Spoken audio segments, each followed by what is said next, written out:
ರಾಷ್ಟ್ರಧ್ವನಿ ನ್ಯೂಸ್ಗೆ ಸ್ವಾಗತ.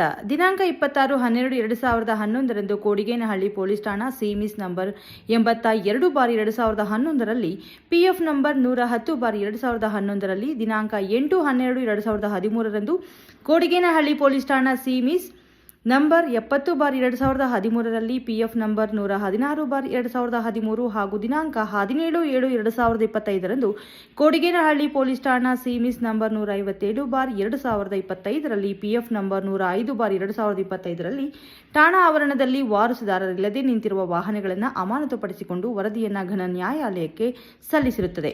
ವಾಹನಗಳ ನಂಬರ್ ಮತ್ತು ಮಾದರಿ ಈ ಕೆಳಕಂಡಂತೆ ಇರುತ್ತದೆ. ಈ ಮೇಲ್ಕಂಡ ವಾಹನಗಳ ಮಾಲೀಕರ ಗಮನಕ್ಕೆ ತಿಳಿಯಪಡಿಸುವುದೇನೆಂದರೆ, ಸಂಬಂಧಪಟ್ಟ ವಾಹನಗಳ ದಾಖಲಾತಿಗಳನ್ನು ಠಾಣೆಗೆ ತಂದು ಹಾಜರುಪಡಿಸದಿದ್ದಲ್ಲಿ ಅವುಗಳ ಬಗ್ಗೆ ಠಾಣಾ ದಾಖಲಾತಿಗಳನ್ನು ಪರಿಶೀಲಿಸಿ ಸೂಕ್ತ ದಾಖಲೆ ಪಡೆದು ನಿಯಮಾನುಸಾರ ಮಾಲೀಕರ ವಶಕ್ಕೆ ನೀಡಲಾಗುವುದು. ಕೂಡಲೇ ಮಾಲೀಕರುಗಳು ಠಾಣೆಗೆ ಹಾಜರಾಗುವಂತೆ ಪ್ರಕಟಣೆಯೊಂದಿಗೆ ಕೋರಲಾಗಿದೆ ಎಂದು ಪಿಎಸ್ಐ ರಾಜೇಶ್ ತಿಳಿಸಿದ್ದಾರೆ. ಪೊಲೀಸ್ ಉಪನಿರೀಕ್ಷಕರು, ಕೋಡಿಗೇನಹಳ್ಳಿ ಪೊಲೀಸ್ ಠಾಣೆ, ಮಧುಗಿರಿ ತಾಲೂಕು, ತುಮಕೂರು ಜಿಲ್ಲೆ. ಕಾರ್ತಿಕ್ ಎಚ್ಎನ್, ಮಧುಗಿರಿ. ಕ್ಷಣ ಕ್ಷಣ ಮಾಹಿತಿಗಾಗಿ ವೀಕ್ಷಿಸಿ ರಾಷ್ಟ್ರಧ್ವನಿ ನ್ಯೂಸ್ ಕನ್ನಡ.